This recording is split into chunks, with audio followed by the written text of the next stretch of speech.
The problem is as well, it's difficult because the way that humans work and the way that we've evolved as a species is that we don't really learn lessons unless they're learned the hard way. Yeah. I believe that unless a lesson has taught the hard way, you're not going to learn it. You can have so many near misses and people won't learn their lesson.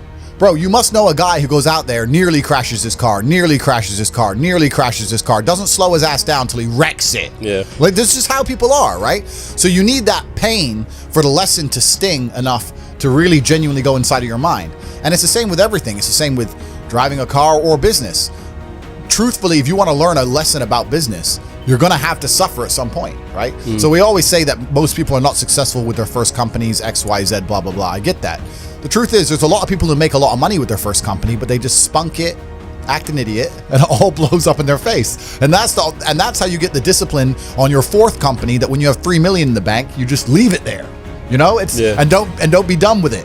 So you need to go through some pain. You need to experience some negative things. You need to have to a degree some trauma to really even learn any lessons. So yeah, business studies, you're right. The book, that's not going to teach you anything about business. You need to get out there on the streets. You need to make mistakes. You need to suffer. You need to have the tax man knocking at your door. You got to deal with all that stuff so that you make sure it doesn't happen again. I really think that humans are stupid enough to only learn the hard way. That's kind of how it works. Yeah, you know what's actually the saying, if you know what you have, you ain't got much.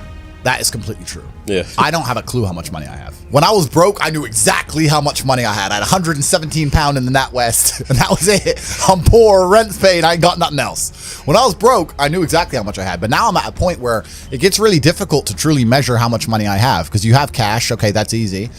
I have some crypto, which is constantly fluctuating, and then you have assets, and the price of the assets is constantly fluctuating. And then I have companies and income streams, which need to be valued. And how do you value them, right? They can be an 8 times multiplier in some circumstances, and others they'll be a 10 times multiplier. Yeah. So it's really difficult for me to put a value on it. If you were to say to me, how much money do I have in the bank? But then even then, I've got to be careful what I say on this podcast. But even then, once you have a healthy respect for money, once you get past a certain amount of money, you don't need it in the bank. Like there's no point in me having 50M liquid in the bank. Why? What am I going to buy? You know, you're like, as long as you have whatever you have in the bank to run around the world with, you have enough. So you try and put that money to use, right? You buy assets, X, Y, Z.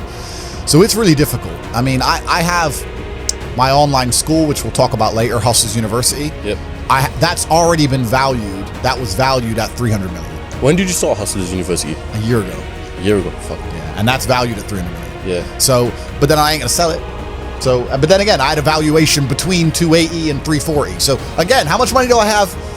I don't know. I could, if I really wanted to, if I wanted to sit here and say I was worth $500 million, I could prove this. Yeah. That's the only one that's out right now. There's a Roadster coming, supposedly. I've heard rumors of. Yeah.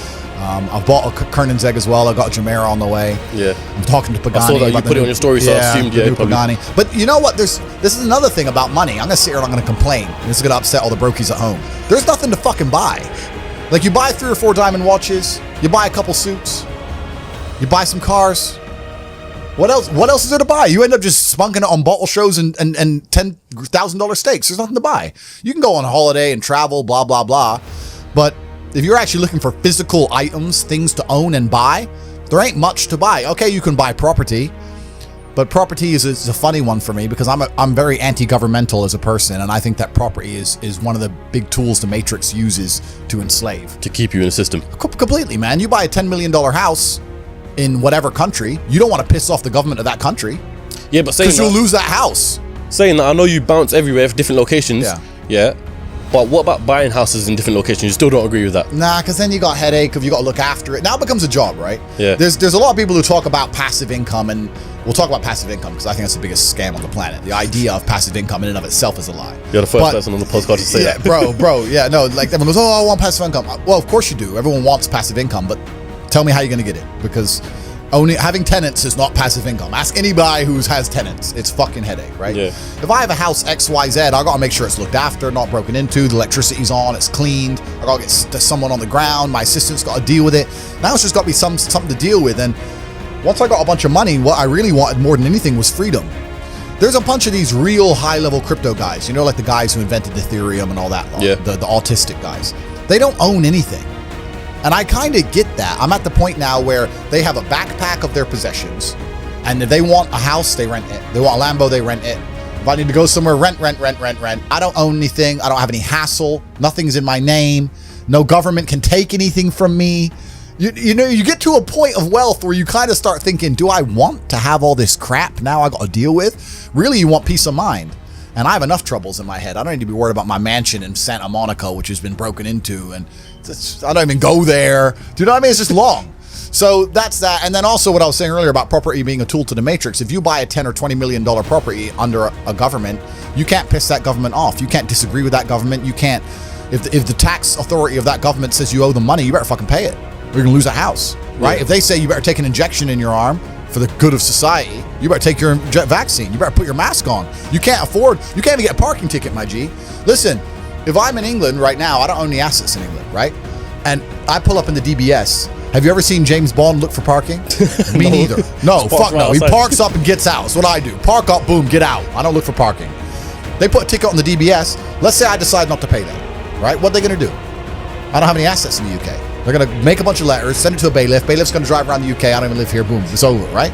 If I had a £20 million house, eventually it's going to go, the £60 becomes 120, 120 becomes 240. Yeah, bailiff comes, $2 grand, $3 grand, boom, boom, boom. Gets to the point where they're going to take my £20 million house off me. Maybe it takes 3 years, but they will, over a parking ticket. So by buying that property, you're now giving you're giving the government a way to hurt you. You're giving them a leverage over you. And I'm at the point of wealth now. I have enough hidden money where I don't want any government to have any leverage over me. I want a government to say, Andrew, we don't like you. And me say, get fucked. Safe. All right, I won't come then. Bye. And that's the problem with property. Property is a tricky one. I know you can make money with it, but you have to understand that they'll use it against you, man. It's a leverage. So, well, let me ask you though. I completely understand the whole concept of coming out of the matrix and stuff. Yeah. But for what reason? Like, what's the end goal? Like, where do you see your life in terms of in the future? I'll tell you why. I always knew I wanted to escape the matrix before I escaped it. And let me tell you why. If COVID has not woke people up in the last 3 years, I don't know what's wrong with you. The government came along, closed your business down by force, forced you to have a medical procedure you didn't want, made you stay in your house and cover your face because of something with a 99.9% fucking survival rate. They come along and literally broke every single rule. They broke the Geneva Human Rights Convention, every single law that they wrote themselves. They just broke them all under the guise of safety. More people committed suicide from mental health issues, or more people died from missed doctor's appointments for real diseases because of this crap. They came along and did it because they were told to by someone above the government, because the government's not even in charge of anything. And now they've gone back to normal. Everyone thinks they're not going to do it again for some other reason. You think across the next 30 years they're not going to come back with some new shit? Fuck them. Next time, when they come along with this crap, I'm out. I'm bouncing. See ya. When they did this, I went to Sweden. Sweden was open the whole time. Yeah. Sweden never locked down. I was in clubs in Stockholm while everyone else was here locked in their houses clapping for the NHS like a jackass. I was in the nightclub. No masks, no vaccine, no lockdown, nothing.